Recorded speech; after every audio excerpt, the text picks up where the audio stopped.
Friends, I am Suresh, former director of the Center for Yoga Studies of ANNAMALAI University. In the present day life, personality development as well as soft skills occupy a central position in any programs for any group of people, irrespective of age, occupation, etc. The reason is that in modern life situation, there are many factors which have affected our life and has an impact on personality development. That is why this is of important concern for educators as well as parents. And it is essential to see the available techniques that could be used for a healthy development of personality of an individual.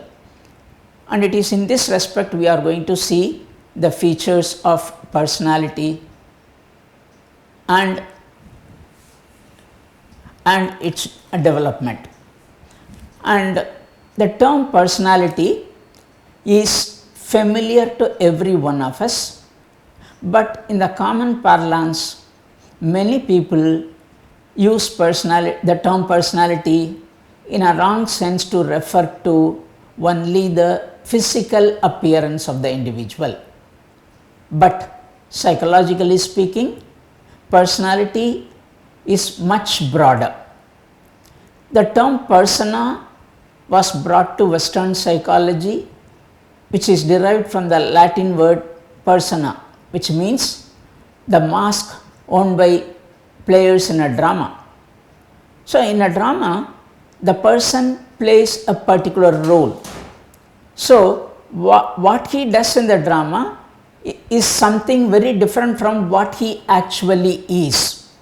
Similarly, in our real life situation, we play a variety of roles from time to time. Like for instance, when you are at home with your parents, you are playing the role of a child. When you are with your friends, you are playing the role of a friend. And if you are a boss in the office, you are playing the role of a superior officer. So that way we play a wide variety of roles. And these roles mold our personality, the way we think, the way we feel, the way we act, etc., which has an impact on the overall characteristics of an individual. Which means when we use the term personality in this sense, what we study about, what we focus on is the public personality of the individual. When we say public personality, what it implies is what is revealed to the outside world. But there are things that are within us also, which is not revealed to the outside world, but at the same time which influence our overall development. So it is in that sense the Western psychology, to a large extent, because it has to be made scientific, to a large extent focused on the public personality. Not because they believe that there is no such thing called private personality, but scientific methods were not sufficient to understand them. So predominantly the focus was on public personality. But still they were interested in understanding the private aspects also. So the term personality refers to the enduring characteristics and behavior that comprise a person's unique adjustment to life. Now here you will have to focus on certain terms. One is enduring, the other one is behavior, the third one is unique adjustment. Now what do you mean by enduring? Personality is enduring, which means long lasting. And there may be a logical question, does it mean that personality cannot be modified or altered? Well, it is possible within the limits of the hereditary characteristics. But why do we say enduring? Personality doesn't change overnight.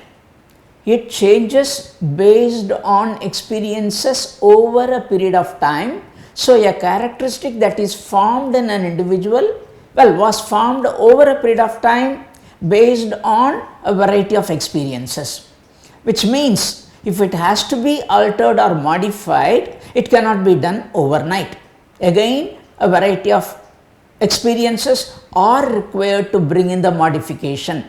That is why we say enduring characteristics. So, human beings are slow in changing, they cannot change immediately.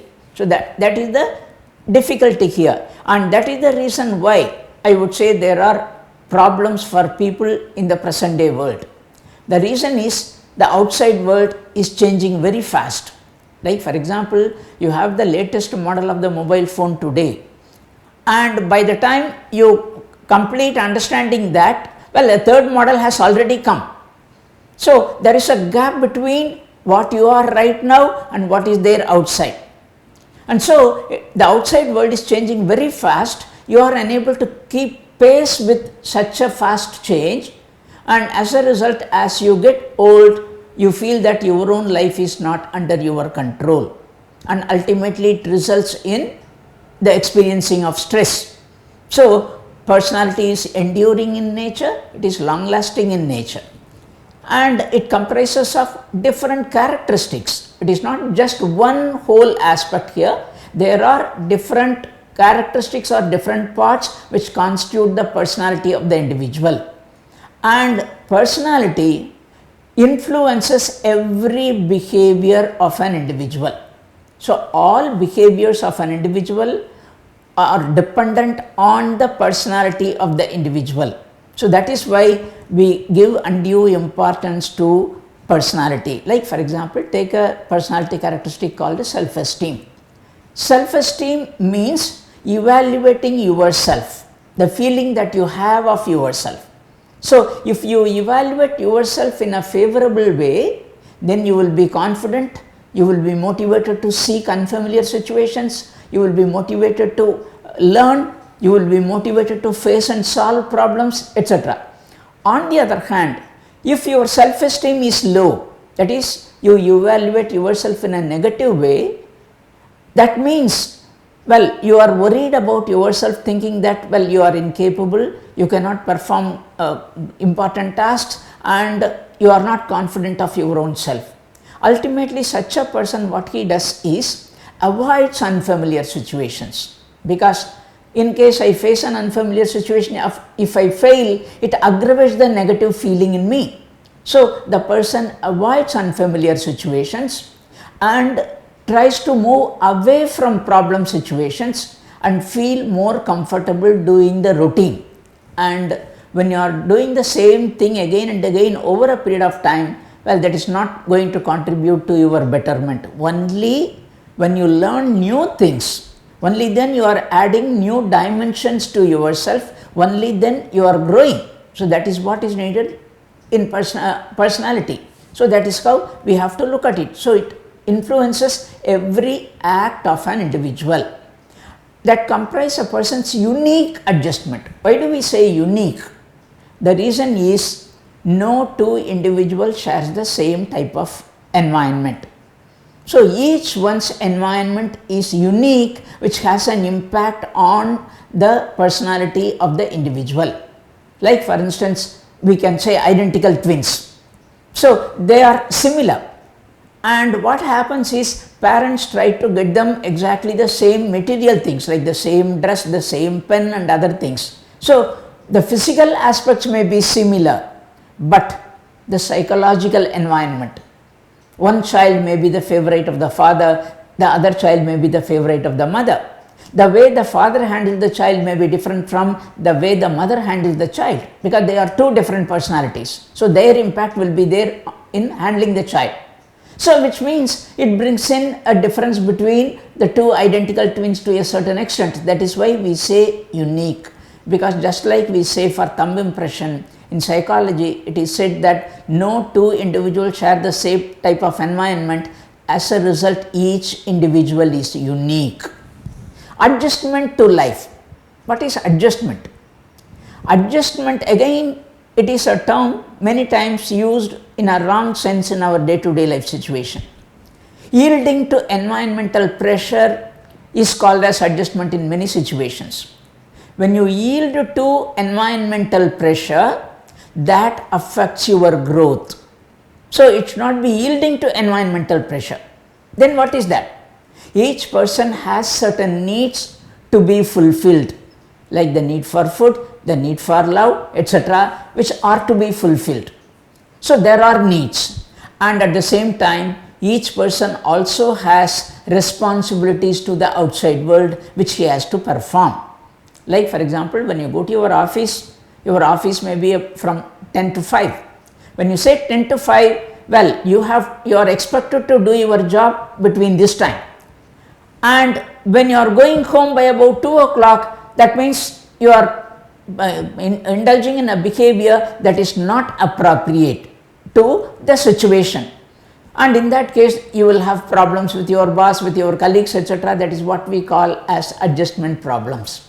So, each person has responsibility also, and maintaining a balance between one's needs and responsibilities is called as adjustment.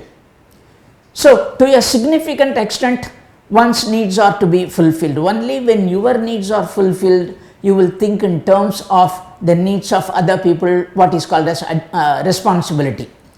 And when your needs are not fulfilled, you will be a frustrated individual, and a frustrated individual cannot take care of the needs of other people, cannot contribute to the betterment of other people. So, that way maintaining a balance, but that is not easy. Like you cannot say that, well, it is already 5 o'clock, I will stop my job, my responsibility is over. That is not the case. If something to be completed important today itself, spend more time and complete the job. Whereas on some other day when there is something important at home, then you take some leave and then you spend the time at home. You are setting a priority. Setting appropriate priority helps in healthy adjustment. That is why in the Western psychology, adjustment is defined as the maintenance of a harmonious relationship with the environment involving the ability to satisfy most of one's needs and the demands that are put upon an individual. Now, you say the ability. When you call something an ability, that is a proficiency that develops through experience. And when you call adjustment an ability, that means you develop the capacity to adjust only based on experience. And in this context, I wish to differentiate between experience and exposure. Exposure is you are shown something. When you are shown something, well, you gain knowledge about something, but that is not going to get you the skill. For example, when you observe a teacher teaching, you are exposed to what a teacher is doing. Then you observe, a teacher has to go to the class, a teacher has to explain the subject matter, a teacher has to understand, make the students understand, etc. Fine. Now you know what the teacher is supposed to do, but immediately when you are asked to teach, would you be an effective teacher? No, it is not possible because you don't have the experience of being a teacher. Then when you start teaching, initially, well, you teach in a particular way, then based on feedback from the students as well as your own feelings from within tell you that these are the inadequacies in the way you teach, due to which students have difficulty in learning. And as a result, you take effort to rectify them one by one, and ultimately in the long run you become an effective teacher. So that is how it comes through practice, experience, not by just by reading books, not by observing any person playing the role, etc. Well, that is where experience plays an important role. So when you say experience, what it implies is that you use your inner resources to perform an activity. Then if there is inadequacy in the performance, try to learn those behavioral skills so that your performance becomes more effective. Right. Harmonious relationship with the environment. What it implies is that whatever you do should lead to a harmonious relationship with the environment. That is, you need to abide by the norms of the society. So when you violate the norms of the society is you have to work in the office from 10 to 5. So when you violate it very often, naturally concerned people will be unhappy with you. So ultimately it can spread to problems in other areas of life also. So that is what we mean by adjustment in psychology. So when you come to yoga, how does yoga define the concept personality? Yoga defines personality as the sum total of behavior that includes attitudes, emotions, thoughts, habits, traits, etc. So which means personality is the sum total of all the characteristics of an individual. It is not just physical. Physical is one small aspect. So that refers to the sum total. That is, it is an integration of all the characteristics of an individual. Now, when there is some sort of inadequacy, any one of them, maybe you are thinking, maybe you are feeling, etc., which will reflect in other aspects also and lead to problems, adjustment problems to the individual. And in yoga, when you say adjustment, what it implies is that each person is born with a true nature with positive qualities, no negative qualities, with positive qualities, that is your true nature. So you are born with positive qualities and acting in accordance with the positive qualities is adjustment. So that way, here yoga does not stress on adopting or blindly accepting societal norms, because that is the difference between the Western psychological approach and the yogic approach. The Western psychological approach is to a large extent the society, whereas the yogic approach tries to see a balance between the individual as well as the external environment.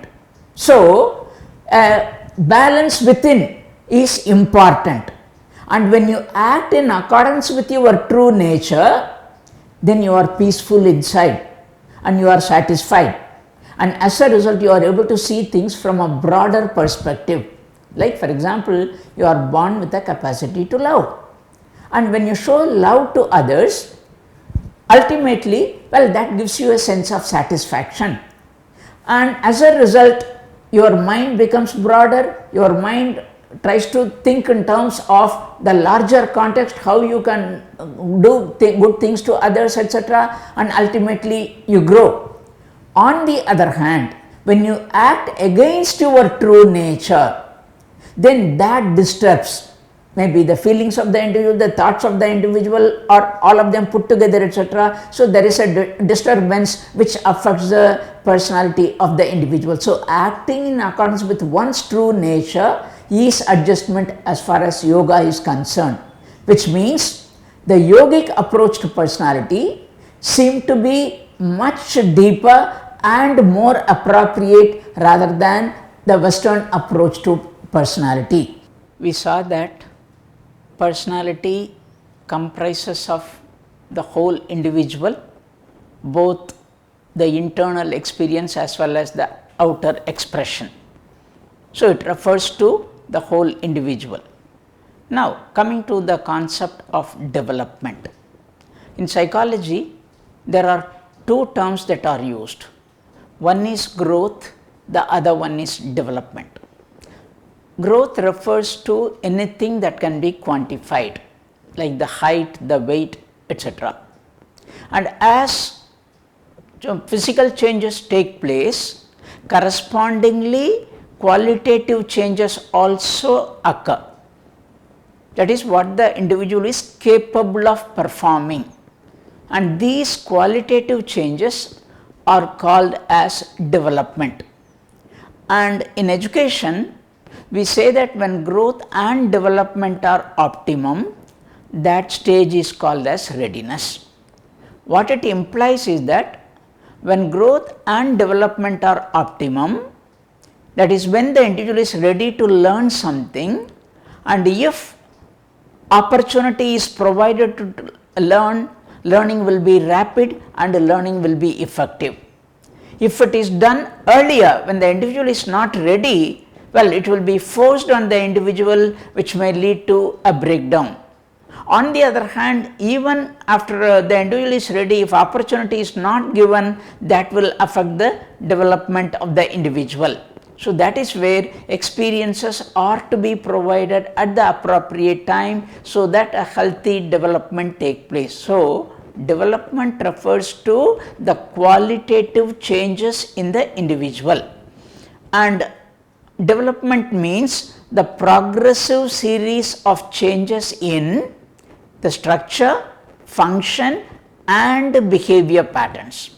So when you say structure, what are all the structural elements required? Say for example, if I am a teacher, I need knowledge, I need communication skill, I need to integrate information, etc. These are all the structural aspects.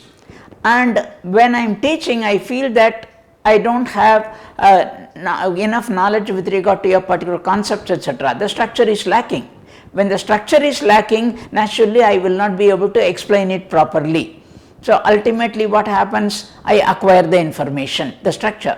Then what happens? Communication. The language is required, then I try to see how I can present it, in what sequence I can present it, etc. Then I learn the language. Then when I do that, then I present it in a proper form. So that is what you call as a structure. When you say function, what it implies is, as I am explaining, well, I am integrating jokes, I am considering the problems of the students, etc. And as a result, I do it in such a way that the students are able to understand what I am teaching. That is the functional aspect. And so the structure and function should go together, which in turn influence the behavior patterns of the individual. When you say behavior patterns, that is the integrated aspect of actions. That is, if I am a teacher, well, there are many behaviors. I should be friendly with the students. At the same time, wherever necessary, I should be strict with the students. I should be knowledgeable. I should be able to communicate. So everything should be used here, integrated here. That is what you call as behavior patterns. So that way, when you say development is a progressive series of changes, what it implies is that development occurs gradually over a period of time based on bringing in structural changes, functional changes, etc. So it is gradual and which occurs over a period of time. It cannot happen overnight. It is not one time affair. So that is why we say the progressive series of changes. So till then the person has to take persistent efforts so that the changes would be complete and the individual is ready for the next higher level changes. So that is why that is why human beings are slow in changing. They cannot change very fast. But at the same time, in the present day modern world, the outside world is changing very fast, and the individual, as he gets older, the individual feels that the gap between him and his real life situation is widening and he has no control over his own life, causing more and more stress in the individual. Like for example, when you get a mobile phone today and you are trying to understand the various features of the mobile phone, by the time you understand it, it may take a week, it may take a month, etc. By the time you understand all the features, what happens? A third new model has come. So there is a gap between you and with regard to the latest model, there is a gap of 2 models. So you cannot jump from model 1 to model 3 or model 4 all of a sudden. So it takes more time. So by the time you understand the third model, the 10th model has come. So it is in that respect, well, life is becoming very difficult for people and affecting their development, affecting their mental health, etc. Like for example, during the COVID period, the schools had to be closed for a longer period of time. So an alternative method was adopted where they said, well, we can have classes online. But what happened? Many senior teachers who were used to only direct classroom teaching were not comfortable about that. So which means they lacked the skill to teach online, and which affected their performance. So, it is in that sense when changes occur, it has to be slow and progressive in nature, and unless the changes in the outside world are paced with the nature of changes in human beings, well, I do not think we have any enduring solution for the problem of stress in people and other mental health issues. So, that way development refers to qualitative changes which happens gradually over a period of time based on the experiences the individual gets. Now, coming to the concept of personality development, we have seen the meaning of personality, we have seen the meaning of development. Now, what do we mean by personality development?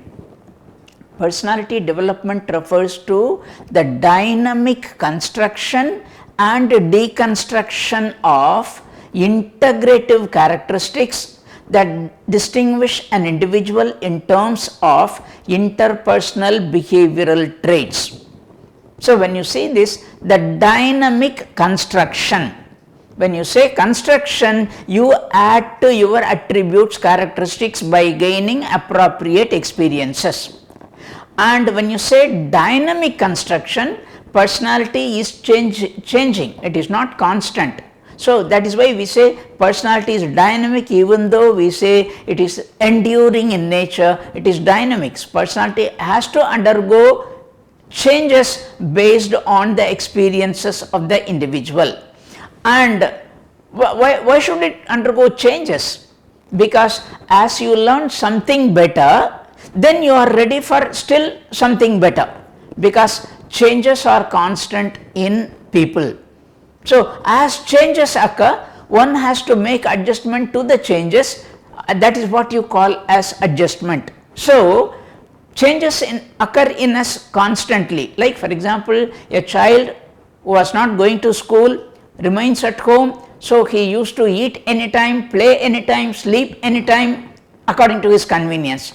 But when he starts going to school, so there is a change in his role now, and so he is unable to do it anytime. That is why the child feels uncomfortable going to school initially, resists going to school, and as he goes day in and day out, then he feels comfortable in the student's role.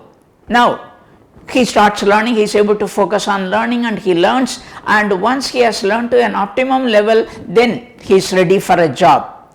When he takes up a job, his role changes here. Again, he has to make adjustments. So, that way changes constantly take place in an individual, and we need to make adjustment to such changes, and that is what is bringing in development in our personality. So, we need to construct. When you say construct, what it implies is, well, you try to identify your strengths and weaknesses. Wherever you feel inadequate, seek appropriate experiences so that personality is constructed. And a deconstruction, wherever something undesirable is there, wherever something inappropriate has developed, well, that has to be modified through again experiences of integrative characteristics. What it implies is all our personality characteristics are interrelated, integrated. One can affect the other. So, it has to be integrated in the personality of the individual that distinguish an individual in terms of interpersonal behavioral traits. It makes the individual different from others in relating with the environment. So, that way personality development is something that can be brought in, that can be enhanced through appropriate experiences by identifying the strengths of the individual as well as the weaknesses, and provide opportunities for both, so that an integrated, wholesome, a healthy personality development is possible. We saw that personality refers to the whole individual, that is all the aspects of an individual. If that is the case, when you say all the aspects, what are they? The major dimensions of personality are physical level, mental level, emotional level, and spiritual level. These are the major divisions. And if development has to take place in these aspects, as we have seen, development occurs based on experience to the particular dimension or level, and it also occurs gradually over a period of time. So, it is essential to provide appropriate input for the healthy development of that dimension, and only if all the dimensions are developed well, we can call it a well integrated personality. So, when there is a deficit in one dimension, it is likely to have an impact on other dimensions also, and also the overall personality of the individual. So, the first one is the physical level. So, the body, the physical level, the body requires nutritious food for its healthy development, not just food, but also optimum amount of activity. Only then the body can be functionally effective. So, we need to take food that provides all the nutrients that the body requires.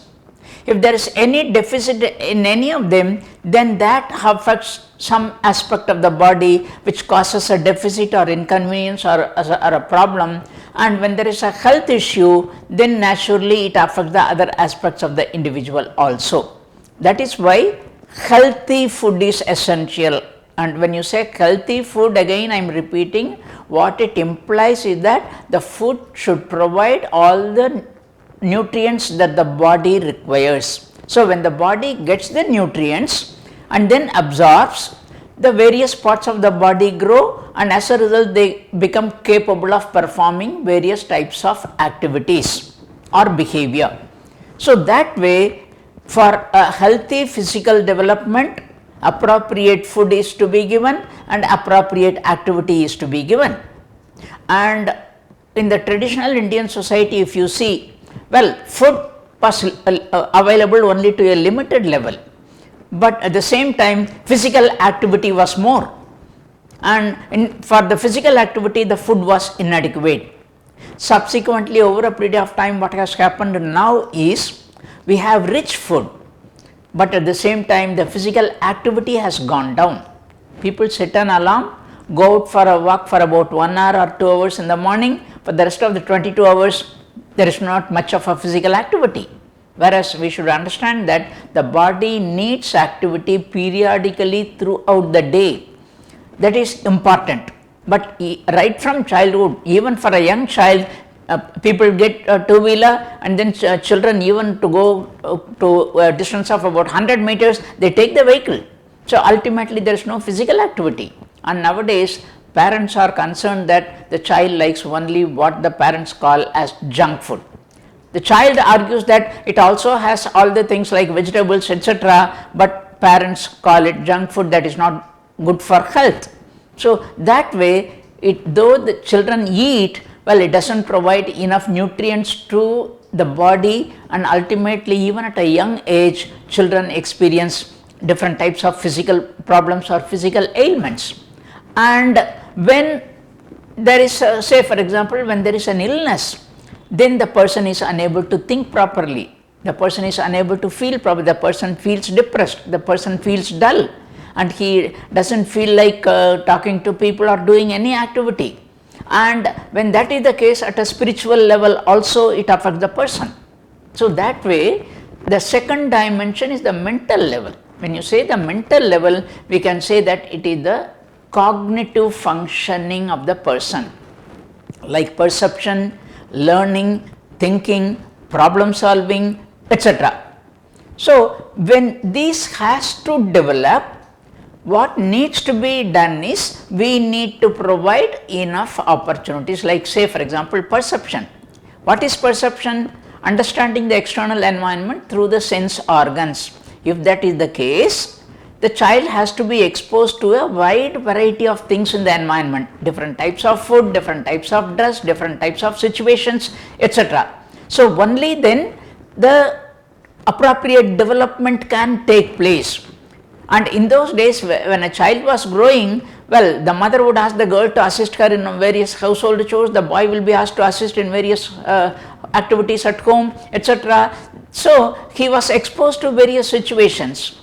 Whereas nowadays the parents say, you study, you get the highest possible mark, and all other things that I will take care of. One. Number two, we need, like when you have to learn, opportunity should be given so that the child learns. Learning is not reading the book and writing an examination. In psychology, when you say learning, well, it should bring in a permanent change in behavior based on experience or practice.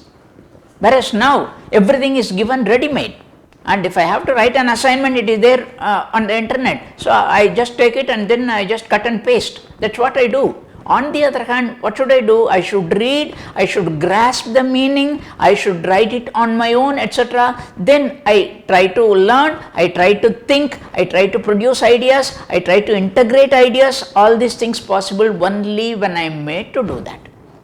But what happens nowadays in the examination, we say, well, you write the exam as it is given, and marks are important, not the knowledge. And ultimately parents are concerned about the mark, the school is concerned about the mark, and when all children pass, everyone is happy, but whether they have really learnt, we are not concerned about that. So ultimately what happens, the child, as he has to go and face the real world situation, well, he has difficulties, and he has to say, for example, one of the common things that we see is, nowadays we see many people, even after completing post graduation, they are unable to speak in English, for example. Then why is that? It's not that their brains are inferior, it is not that the individual is inferior, but the system has become liberal where even without enough of English communication skill, the person is given marks. But later on, after they take up a job, well, they go for a spoken English course, which should have taken care of at the school level, not even college level, the school level itself.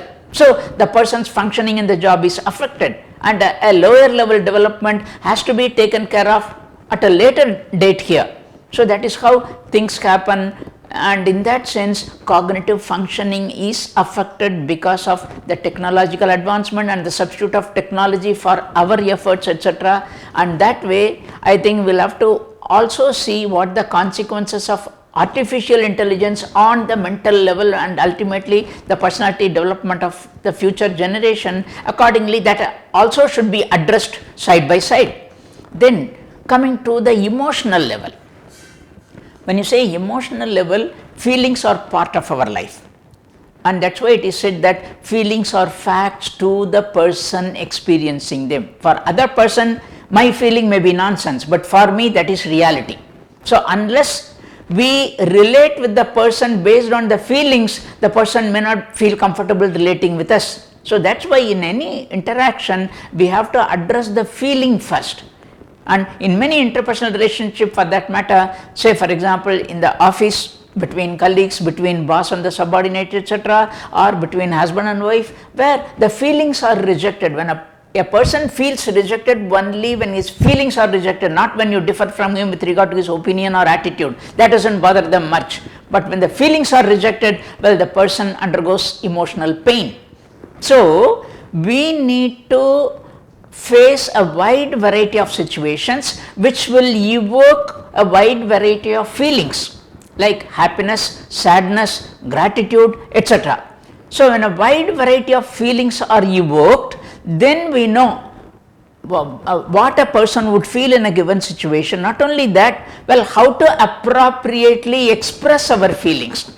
Like when a student comes to me and said, if I have taught a particular subject and based on my teaching, if he had really learnt well and he has done well, and if he comes to me and say, sir, I got the highest mark only in your paper, what he expects is that, well, I am going to be very happy about that because whatever I have done has benefited him, it has contributed to his development, so I would be happy. So he would expect me to show happiness on my face and with a smile, etc., and spontaneously the tone itself, when I say congratulations, the tone itself should say that, well, I am very happy about it. When you do that, the other person feels comfortable, then the relationship gets strengthened, he takes your services, further he grows, etc. So that way you are able to relate with people. Otherwise, I may not be able to understand what he expects, I may not be able to relate with people, and ultimately life would be dull. So that way, So, a wide variety of situations are to be encountered, a wide variety of emotional feelings are to be experienced, so that the person knows how to express that. And emotional maturity refers to experiencing and expression of emotion according to the age, the education, the gender, etc. For instance, a child in the first standard, when he comes to know that he has got the highest mark in the class, and when he comes home, if he tells his parents that he has got the highest mark and he is so happy that he runs here and there, jumps, rolls, etc., people at home will enjoy the reaction of the child. Whereas, if it is done by an adult for getting a high grade, people would say that something has happened to him. Because though the adult also can experience happiness, the way he has to express and share it with others should be different. So, that way as one grows, one should learn to regulate and express one's emotions according to the various factors. This is called as emotional maturity. So, that way, unless a person has experience and then feedback about sharing of emotions, expression of emotions, etc., such a development is not possible. And so, it is essential to relate with people, relate situations, express feelings, share feelings, etc. It is the sharing of feelings which actually strengthens the bond between people. And in many of the urban homes today, if you see, there is no opportunity to relate at an emotional level, because each one is busy with their own activity and then they go to bed. So, they live under the same roof, but such an emotional bonding is lacking in many families, because the relating through emotions is not found. Ultimately, youngsters are deprived. The same way, when the child comes from home and if he or she wants to share something, either a happy one or a sad one, parents are not available. So, it is in that sense how to express emotions or relate with emotions. Well, youngsters do not know. When people are deprived, their mental health is affected and their interpersonal relations are affected, their adjustment is affected. So, that way this is another aspect that is important for personality development. Then the next one is the spiritual level. Spirituality is nothing but understanding that there is a higher power than one's own self, and it is that power which is guiding one's behavior. So, it is in that sense one relates with the larger universe, like not only living objects but also inanimate objects, seeing the consequences of one's own actions to others and how one can actually contribute to the welfare of other people. So, as a child is growing, this again should happen at home as well as outside when the person is going.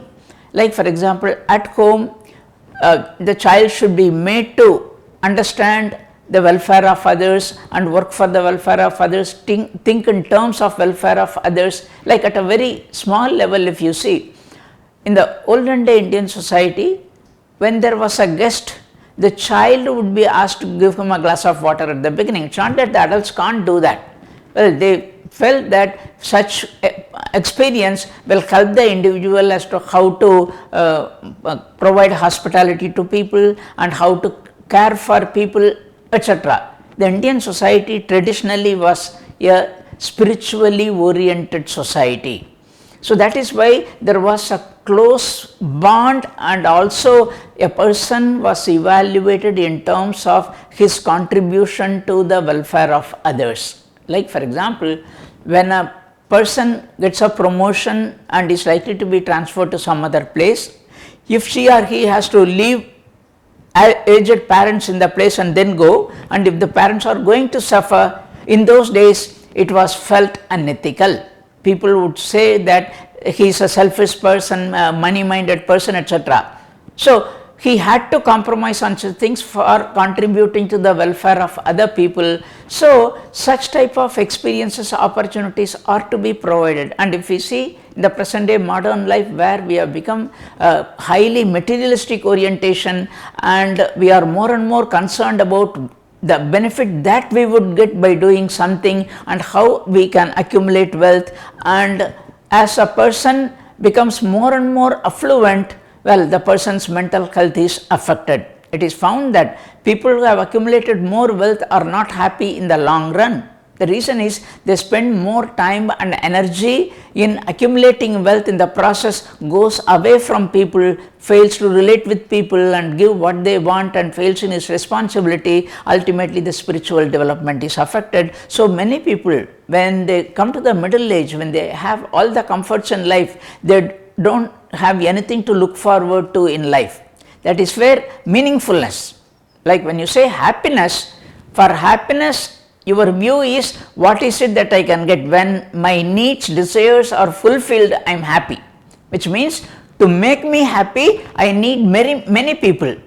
On the other hand, when you say commitment, commitment is nothing but a determination to give others whatever I have. It can be material aspects or it may be non-material aspects.